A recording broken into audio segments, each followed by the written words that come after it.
The digital এডুকেরে আবারও সবাইকে স্বাগত। আমি তোমাদের দর্শন বিষয়ের শিক্ষক অজয় স্যার চলে এসেছি আমার একাদশ শ্রেণীর ভাই বোনেদের জন্য, তোমাদের জন্য যে এমসিকিউ প্রশ্ন, ভেরি ভেরি মাচ ইম্পর্টেন্ট প্রশ্নের যে সিরিজ শুরু করেছি সেটা কমপ্লিট করব। অবশ্যই পরীক্ষা তোমাদের দেরি আছে, তো তার মাঝে মাঝে আমি প্রত্যেকটা অধ্যায়ের একটি বা দুটি করে ভিডিওতে তোমাদের মোস্ট ইম্পর্টেন্ট কিন্তু প্রশ্নগুলোকে দিয়ে দেবো। তোমরা সুন্দর করে দেখে নেবে, কারণ এবার অনেক কয়েক ধরনের প্রশ্নের প্যাটার্ন হচ্ছে। আমি ব্যস্ততার কারণে, শরীরে অসুস্থতার কারণে, নানান কারণে আমি কিন্তু টেকনিক্যাল আমাদের এই যে কম্পিউটারে অনেক ইস্যু হয়েছিল, যার জন্য ভিডিও দিতে পারছিলাম না। তো আজকে আবার শুরু করছি। তোমাদের দ্বিতীয় অধ্যায়ে ভিডিও দিয়েছিলাম, শুধু দ্বিতীয় অধ্যায়ে দুটো পার্টে ভিডিও দিয়েছি। আজকে তৃতীয় নম্বর পার্ট, মোস্ট ইম্পর্টেন্ট প্রশ্নগুলো তুলে ধরছি, সেগুলো সুন্দর করে দেখো। অবশ্যই তোমরা কিন্তু এই প্রশ্নগুলোতে উপকৃত হবে, ঠিক আছে? এগুলো দেখে যাবে আর বইটা রিডিং করে যাবে, তোমরা সমস্ত প্রশ্ন কমন পাবেই, ঠিক আছে? এটা হচ্ছে আমার বিশ্বাস। চলো দেখে নেওয়া যাক। অধ্যায়ের নাম হচ্ছে ভারতীয় দর্শন সম্প্রদায়গুলির শ্রেণী বিভাগ। তো আজকে আমি কিন্তু তোমাদের 103টা প্রশ্ন দিয়ে দিয়েছিলাম, আজকে আমি কিছু প্রশ্ন দেব, সেগুলো লিখে নেবে। বলছে প্রথম প্রশ্ন, একমাত্র জড়বস্তুর অস্তিত্ব আছে, অতীন্দ্রিয় সত্তার কোনো অস্তিত্ব নেই। এটা খুব ভালোভাবে যদি তোমরা বোঝো, চারবাক দর্শন বলেছে। কেন বলেছে? চারবাকরা হচ্ছে জড়বাদী। যে ভারতীয় 9টা সম্প্রদায়ের মধ্যে যদি কোনো সম্প্রদায় জড়বাদী থাকে, সেটা হচ্ছে আমাদের কোন সম্প্রদায়? চারবাক সম্প্রদায়। তারা জড়বস্তু ছাড়া অন্য কোনো কিছু কথা বলে না। তারা আধ্যাত্মবাদের কি করে? বিরোধিতা করে। তাই অতীন্দ্রিয় সত্তাকে তারা কি করবে না? কোনো মতে স্বীকার করবে না। এটাকে বলেছে চারবাক। চারবাক জড়বাদের ভিত্তি। চারবাকরা জড়বাদের ভিত্তি কি বলতো? ভূত চতুষ্টায়। সে তারা চারটা ভূতের কথা বলেছে। খিতি, অবতেজ, মরুদ, বোমের কথা বলেনি। চারটা ভূত, ওই চারটা ভূত তারা তাদের স্বইচ্ছায় কি করেছে? এই জগৎকে, তাদের স্বভাববশত তাদের এই যে জগৎটাকে সৃষ্টি করেছে, ঠিক আছে? এটা ভূত চতুষ্টায়। কাদের? চারবাকদের। ভূত চতুষ্টায়বাদ মেনেছেন কারা? চারবাক। এটারই উল্টো প্রশ্ন। এই সহজ প্রশ্নগুলোই তোমাদের দিচ্ছি। চারবাক জগৎ তত্ত্বের নাম কি? চারবাকরা যে জগৎ তত্ত্ব দিয়েছে সেটা হচ্ছে স্বভাববাদ। কেন? কিছুক্ষণ আগে তোমাদের বললাম, এই যে ভূত চারটা, খিতি, অবতেজ, মরুদ, এরা নিজের স্বভাবের বশেই নাকি এই জগৎটাকে সৃষ্টি করেছে। তাই তাদের যে জগৎ তত্ত্ব, তার নাম হচ্ছে কি বলতো? স্বভাববাদ। কি বাদ? স্বভাববাদ। লিখে নাও। যদৃচ্ছাবাদ। যদৃচ্ছাবাদ স্বীকার করেছেন কারা? এটাও চারবাকরাই করেছে। কারা করেছে? চারবাকরা করেছে। তারা যদৃচ্ছাবাদের কথা বলে, কারণ এই যে ভূত চতুষ্টয়, চারটা ভূত যে রয়েছে, এই চারটা ভূত কিন্তু তাদের নিজের ইচ্ছা মতো তাদের স্বভাববশত কিন্তু একে অপরের সাথে যুক্ত হয়ে এই জগৎকে সৃষ্টি করেছে। সেই জন্য এটাকে, এই স্বভাববাদকে যদৃচ্ছাবাদও বলা হয়। কোন দার্শনিকরা আকাশকে স্বীকার করে না? খুব সহজ। আমি কিছুক্ষণ আগে বললাম চারটা ভূতকে স্বীকার করা হয়েছে, খিতি, অবতেজ, মরুদ, কিন্তু বোম মানে আকাশকে কিন্তু স্বীকার করা হয়নি। এটা কে করেছে? চারবাক। দেখো এখানে যা প্রশ্ন দেখলাম সবই কিন্তু চারবাক দর্শনে। তো প্রত্যেকটা দর্শন সম্প্রদায়কে এইভাবে সুন্দরভাবে প্রশ্নগুলো জেনে নেওয়া উচিত, তাই না? এখানে নাস্তিক সম্প্রদায়গুলো, এর আগের ভিডিওগুলো কিন্তু ভারতীয় দর্শনের আস্তিক সম্প্রদায়গুলো আলোচনা হয়ে গেছে। তাহলে দেখো চারবাক দর্শনের দেহাত্মবাদের অপর নাম কি? দেহাত্মবাদের অপর নাম হচ্ছে ভূত চৈতন্যবাদ। কি বাদ? ভূত চৈতন্যবাদ। মৃত্যুই হচ্ছে মোক্ষ। কে বলেছেন এটা? চারবাকরা বলেছেন। কারা বলেছেন? চারবাক। এরা বলেছে মৃত্যু হওয়া মানেই মোক্ষ প্রাপ্তি হওয়া। কারা বলেছেন? চারবাক। চারবাক মতে মুখ্য পুরুষার্থ হচ্ছে কাম। মুখ্য পুরুষার্থ কি? কাম। এটা মনে রাখতে হবে। চারবাক মতে গৌণ পুরুষার্থ অর্থ। এই আমাদের এই সব চরিতার্থ, আনন্দ, চরিতার্থ, সুখ, তাদের মধ্যে কি? সুখটাই সমস্ত কিছু। সুখ পেতে গেলে অর্থের প্রয়োজন রয়েছে। তো সেই জন্য তাদের মধ্যে এই দুটো প্রশ্ন কিন্তু খুব ভালোভাবে মনে রাখবে, যে মুখ্য পুরুষার্থ হচ্ছে কি? কাম। আর গৌণ পুরুষার্থ কি? অর্থ। ঠিক আছে, খুব ভালোভাবে মনে রাখবে। জৈন শব্দটি এসছে কি থেকে বলতো? জিন শব্দ থেকে। খুব সুন্দর। জিন মানে জয়ী। জিন মানে জয়ী। তাহলে জিন শব্দ থেকে এসেছে জৈন শব্দটি। জৈনদের প্রথম তীর্থঙ্কর কে বলতো? ঋষভদেব। কে? ঋষভদেব। এটা মনে রাখবে, ঠিক আছে? তাহলে প্রথম তীর্থঙ্করের নাম কিন্তু ঋষভদেব। আর এই জৈন দর্শন কিন্তু প্রতিষ্ঠা করেছেন ওই 24 জন তীর্থঙ্কর। কতজন তীর্থঙ্কর? 24 জন। সেটাও মাথায় রাখবে, ঠিক আছে? তাহলে এই গেল। এবারে জৈন দর্শনের প্রশ্ন দেখো সুন্দর করে, প্রত্যেকটা প্রশ্ন রয়েছে। সর্বশেষ তীর্থঙ্কর হচ্ছে মহাবীর। সর্বশেষকে মহাবীর। আর 23তম হচ্ছে পার্শ্বনাথ, তাই না? মনে রাখবে। তাহলে জৈনদের সর্বশেষ তীর্থঙ্করকে? মহাবীর। এটা ভেরি ইম্পর্টেন্ট প্রশ্ন। শ্বেতাম্বররা হচ্ছে কি বলতো? নরমপন্থী। শ্বেতাম্বর যারা শ্বেত বস্ত্র পরিধান করে। মতি ও শ্রুত কি? মতি ও শ্রুত হচ্ছে পরোক্ষ জ্ঞান, ইনডাইরেক্ট নলেজ বলা হয় মতি আর শ্রুতকে। জৈন মতে জ্ঞান হচ্ছে 5 প্রকার। কি জ্ঞান বলতো? অবধি, মনোপর্যায়, কেবল, মতি ও শ্রুত। তাদের মধ্যে এই যে দুইটা, এই দুটো হচ্ছে পরোক্ষ জ্ঞান। আর এই যে তিনটা, এদেরকে বলা হয় অপরোক্ষ জ্ঞান। কি জ্ঞান বলা হয়? অপরোক্ষ। তোমাদের প্রশ্নটা উল্টে আসতে পারে, যে জৈন মতে অপরোক্ষ জ্ঞান কোনগুলো? অবধি, মনোপর্যায়, কেবল। আর মতি আর শ্রুত হচ্ছে পরোক্ষ জ্ঞান। মনে থাকবে কথাটা, খুব সুন্দরভাবে মনে রাখো। জৈন জ্ঞানতাত্ত্বিক মতবাদ কি নামে পরিচিত? জৈনের যে জ্ঞানতাত্ত্বিক মতবাদ সেটাকে শ্বেতবাদ নামে পরিচিত। শ্বেত অস্তি, শ্বেত নাস্তি, শ্বেত অস্তি চ নাস্তি চ, শ্বেত অস্তি চ অব্যক্তম, শ্বেত নাস্তি চ অব্যক্তম, শ্বেত অস্তি চ নাস্তি চ অব্যক্তম চ। এইভাবে কিন্তু সেই শ্বেতবাদের কথা আমরা জানতে পারবো। ঠিক আছে, এত ডিটেলস তোমাদের ক্লাস 11-এ নেই, শুধু তোমরা ছোট ছোট প্রশ্নগুলোকে জেনে নাও, তোমরা অবশ্যই পারবে।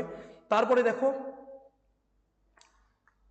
পরের প্রশ্ন দেখো, বলছে জৈন দর্শন দ্বৈতবাদী, কারণ জৈনদের জড়বাদী কারণ বলা হয় কারণ জীব অজীবেরা দুই ধরনের দ্রব্যই কিন্তু স্বীকার করেছে, যার জন্য এদেরকে জড়বাদী বলা হয়, দ্বৈতবাদী বলা হয়। জৈন মতে পুদ্গল কি? পুদ্গল হচ্ছে জড় ও চেতন দ্রব্য। পুদ্গল এমন একটা জিনিস, সেটা হচ্ছে জড় ও চেতন উভয়ই। এইভাবে শুধু মনে রাখো, এখন ডিটেলস অত আলোচনা করে বোঝানোর সময় কম আছে। ত্রিরত্ন সাধন মোক্ষ লাভের জন্য প্রয়োজন, কে বলেছে? জৈনরা বলেছে। ত্রিরত্ন বলেছে, সম্যক দর্শন, সম্যক জ্ঞান, সম্যক চরিত্র, এই তিনটা হচ্ছে কি বলতো জৈনদের ত্রিরত্ন। ত্রিরত্নের কথা কারা বলেছে? জৈনরা বলেছে, মাথায় রাখবে এটা। বৌদ্ধ দর্শনের প্রতিষ্ঠাতা, বৌদ্ধ দর্শন কে প্রতিষ্ঠা করে? গৌতম বুদ্ধ। কে করেছে? গৌতম বুদ্ধ। বৌদ্ধ দর্শন হলো কি? বেদ বিরোধী দর্শন। কারণ কি? এরা বেদকে মানে না, আস্তিক তো কখনোই হবে না, নৈরাশ্যবাদী কখনো হবে, ঈশ্বরবাদী কখনো হবে না। তারপরে বৌদ্ধ মতে ভবচক্র নিদান আছে। ভবচক্র কয়টা রয়েছে? 12টি রয়েছে। কয়টি রয়েছে? 12টি। দেখো কি কি? অবিদ্যা, সংস্কার, বিজ্ঞান, নামরূপ, স্বরায়তন, স্পর্শ, বেদনা, তৃষ্ণা, উপাদান, ভবজাতি, দুঃখ। এই 12টা নিদানের মাধ্যমে কিন্তু আমরা দুঃখের কারণকে খুঁজে পাই। দুঃখের আলটিমেট কারণ হয়ে দাঁড়ায় অবিদ্যা। কি দাঁড়ায়? অবিদ্যা। আমাদের যে দুঃখ হয় সেই দুঃখের আলটিমেট কারণ। বলছে তাহলে এই যে বৌদ্ধ দর্শনে অনুসারে দুঃখের তাহলে কারণ কি দাঁড়াচ্ছে? অবিদ্যা। আমি কিছুক্ষণ আগে বললাম। বুদ্ধদেবের চতুর্থ আর্য সত্য, 4টা আর্য সত্যের কথা বলেছে। বুদ্ধদেব কয়টা আর্য সত্যের কথা বলেছে? 4টি। দুঃখ আছে, দুঃখের কারণ আছে, দুঃখের নিবৃত্তি আছে, দুঃখের নিবৃত্তির উপায় আছে, তাই না? তাহলে বলছে চতুর্থ আর্য সত্য কোনটা? তাহলে দুঃখের নিরোধ মার্গ নিবৃত্তি আছে, এটা হচ্ছে আমাদের চতুর্থ আর্য সত্য। আর্য সত্য চতুষ্টায় মেনেছেন কি? আমরা কিছুক্ষণ আগে বললাম 4টে আর্য সত্যের কথা। বুদ্ধদেব বলেছে যে কোন কোন দর্শন হবে? বৌদ্ধ দর্শন। বৌদ্ধ দর্শনে আর্য সত্যের সংখ্যা কয়টি? 4টি। কিছুক্ষণ আগে বললাম, এগুলো বোঝানোর মধ্যে হয়ে গেল। তারপর হচ্ছে দুঃখের কারণ আছে, এটা প্রথম আর্য সত্য। এটা কে করেছে? বৌদ্ধ দর্শন, গৌতম বুদ্ধ করেছে। বৌদ্ধ কার্যকারণ তত্ত্ব, বৌদ্ধের যে কার্যকারণ তত্ত্ব তাকে বলা হয় পতিত্ব সমুৎপাদবাদ। এই জগতে কোনো কিছু কারণ ছাড়া ঘটে না, কোনো না কোনো কিছুর উপর নির্ভর করে ঘটে, তাহলে এটাকে বলা হয় পতিত্ব সমুৎপাদবাদ। মনে থাকবে কথাটা, বৌদ্ধদের কার্যকারণ তত্ত্ব এই নামে পরিচিত। ঠিক আছে, পরের প্রশ্ন দেখো। পরের প্রশ্ন হলো পতিত্ব সমুৎপাদবাদ ধারণাটি কোন আর্য সত্যে আছে? এটা রয়েছে দ্বিতীয় আর্য সত্য। দ্বিতীয় আর্য সত্যে কিন্তু আমরা পাবো পতিত্ব সমুৎপাদবাদ। দ্বিতীয় আর্য সত্যটা কি? দুঃখের কারণ আছে। তো সেখানে জগতের কোনো কিছুই কারণ ছাড়া ঘটে না, সেই থেকেই কিন্তু আমরা জানতে পারি যে এই জগতে সমস্ত কিছুর কোনো না কোনো কারণ রয়েছে। পতিত্ব সমুৎপাদ শব্দটির অর্থ কি? কার্যকারণ নিয়ম। শব্দটির অর্থ হলো কার্যকারণ নিয়ম। বৌদ্ধদের যে কার্যকারণ নিয়ম সেটাই হচ্ছে পতিত্ব সমুৎপাদবাদ। ঠিক আছে, তারপরে দেখো, তারপরে বৌদ্ধ দর্শনের কার্যকরণবাদ। বৌদ্ধ দর্শনের কার্যকরণবাদ অসৎ কারণবাদ। কি বাদ? অসৎ কারণবাদ, এটা মনে রাখবে। ঠিক আছে, তারপরে দেখো কর্মবাদ। বৌদ্ধদের কি সম্পর্কিত মতবাদ? কর্মবাদ হচ্ছে কর্ম সম্পর্কীয় মতবাদ। বৌদ্ধবাদ বৌদ্ধ ক্ষণিকত্ববাদের অর্থ কি? ক্ষণিকত্ব মানে সব কিছু অনিত্য, সর্বম ক্ষণিকম। তোমরা যে বাস্তবিক দিক থেকেও দেখো, আমাদের জীবনে সমস্ত কিছু যেন ক্ষণিকের জন্য ঘটে। সমস্ত কিছু কিসের জন্য ঘটে? ক্ষণিকের জন্য, এই জগতে। ঠিক আছে, এটা মাথায় রাখবে। তারপরে বলেছে ক্ষণিকত্বই সৎ, এই লক্ষণ কে দিয়েছে? বৌদ্ধ দিয়েছে। স্বাভাবিক, বৌদ্ধ দর্শনেই বলা হয়েছে সর্বম ক্ষণিকম, সব কিছুই ক্ষণিক, সব কিছুকে অনিত্য বলা হয়েছে। কোথায়? বৌদ্ধ দর্শনে। কোথায় বলা হয়েছে? বৌদ্ধ দর্শনে। খুব ভালোভাবে মনে রাখবে এগুলো। তাহলে একটা সম্প্রদায়, প্রত্যেকটা দেখো দর্শন সম্প্রদায় সুন্দরভাবে কিন্তু পরপর কমপ্লিট হয়ে যাচ্ছে। তারপরে দেখো বৌদ্ধদের আত্মা সম্পর্কিত মতবাদের নাম কি? অনাত্মবাদ। কারণ বৌদ্ধরা আত্মা স্বীকার করে না, এই জন্য তাদের যে আত্মা সম্পর্কিত মতবাদ তাকে বলা হয় অনাত্মবাদ বলা হয়। বৌদ্ধ আত্মতত্ত্বের নাম কি? নৈরাত্যবাদ। বৌদ্ধদের এই যে অনাত্মবাদকে নৈরাত্যবাদ বলা হয়। কারণ কি? নৈরাত্য মানে কি? আত্মাকে তারা স্বীকার করে না, নিত্য কোনো আত্মা নেই। বৌদ্ধ মতে পঞ্চস্কন্ধের সমষ্টিকে কি বলা হয়? আত্মা বলা হয়। পঞ্চস্কন্ধের সমষ্টিকে রূপ, রস, বেদনা, সংখ্যা, সংস্কার, এটা হচ্ছে আত্মার, এই যে তোমার পঞ্চস্কন্ধ, পঞ্চস্কন্ধের সমষ্টি হচ্ছে কি বলতো? আত্মা। বৌদ্ধ সম্প্রদায় কয়টি? বৌদ্ধ সম্প্রদায় হচ্ছে 4টি। 4টির মধ্যে আমাদের হীনযান মহাযান হিসেবে ভাগ করা হয়েছে। তাদের মধ্যে বৈভাষিক, সৌতান্ত্রিক, বিজ্ঞানবাদী আর হচ্ছে মাধ্যমিক, এইভাবে কিন্তু ভাগ আছে। বস্তুবাদী বৌদ্ধ দর্শনের সংখ্যা কয়টি? 2টি। বস্তুবাদী 2টি, ভাববাদী 2টি। সৌতান্ত্রিক মতবাদ হলো বাহ্যানুমেয়বাদী। বাহ্যানুমেয়বাদী মানে কি? এরা বলে বাহ্য বস্তুকে আমরা অনুমানের মাধ্যমে পাই, এই জন্য তাদেরকে বাহ্যানুমেয়বাদী বলা হয়। এভাবে কিন্তু মনে রাখবে। ঠিক আছে, তাহলে সৌতান্ত্রিকদের কি বলা হয়? বাহ্যানুমেয়বাদী বলা হয়। তাহলে কি বলে, বৈভাষিকদের বলা হবে কি? বাহ্য প্রত্যক্ষবাদী, কারণ তারা বলে বাহ্য বস্তুকে আমরা প্রত্যক্ষের মাধ্যমে পাই। তবে যোগাচার মতবাদ, যোগাচার কি? যোগাচার মতবাদকে বলা হয়, এরা হচ্ছে ভাববাদী। এরা কি? ভাববাদী। তাহলে মাধ্যমিক আর হচ্ছে যোগাচার হচ্ছে ভাববাদী, আর হচ্ছে সৌতান্ত্রিক বৈভাষিক হচ্ছে বস্তুবাদী। তো এরা বলে যোগাচার মতবাদ, যোগাচার মানে বিজ্ঞানবাদ, এরা হচ্ছে ভাববাদী। তারপর যোগাচার মতবাদ হলো বিজ্ঞানবাদ। আমি বারবার বলছি এটা কথা, যে দর্শন সম্প্রদায় সনাতন আত্মার অস্তিত্ব স্বীকার করে না তাকে বলা হয় অনাত্মবাদী। যারা আত্মাকে স্বীকার করবে তাদেরকে অনাত্মবাদী বলা হবে। অনাত্মবাদী নয় এখানকার মধ্যে অনন্তবাদী কে নয়, 4 ভাগ আত্মাকে মানে না, বুদ্ধ আত্মাকে মানে না, বৈভাষিক এরা অনাত্মবাদী অনাত্মবাদী এরা এরা প্রত্যেকেই আত্মাকে কিন্তু মানে না। তাহলে জৈনরা কিন্তু অনাত্মবাদী নয়, তার মানে কি আত্মবাদী, জৈনরা আত্মা মানে। ঠিক আছে, এই গেল প্রশ্ন, আর অল্প কয়েকটা প্রশ্ন রয়েছে। দেখো এবার এই ধরনের ম্যাচিং প্রশ্ন আসবে তোমাদের, এগুলো কিন্তু তোমাদের জেনে যাওয়া উচিত।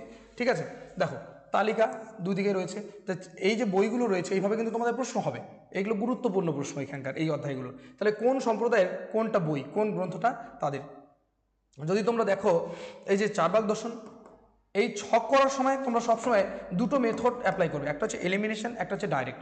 তো তোমাদের যেটা তুমি ডাইরেক্ট জানো সেটাকে আগে করো, যেটা জানবে না সেটা তুমি পরে করো। তাহলে প্রথমত দেখো 4 ভাগ দর্শনে আমরা জানি, 4 ভাগ দর্শনের যে গ্রন্থের নাম সেটা হচ্ছে তত্ত্বপ্লব সিংহ, তত্ত্বপ্লব সিংহ। তাহলে দেখো 1-এর 4 ডি কোথায় আছে, ডিতে 1 কোথায় আছে, দেখো এই যে এখানে আছে আর এইটাতে আছে, তাই না? আচ্ছা, তো তাহলে এই ক নাম্বার বা এই খ নাম্বারের মধ্যে উত্তর হবে।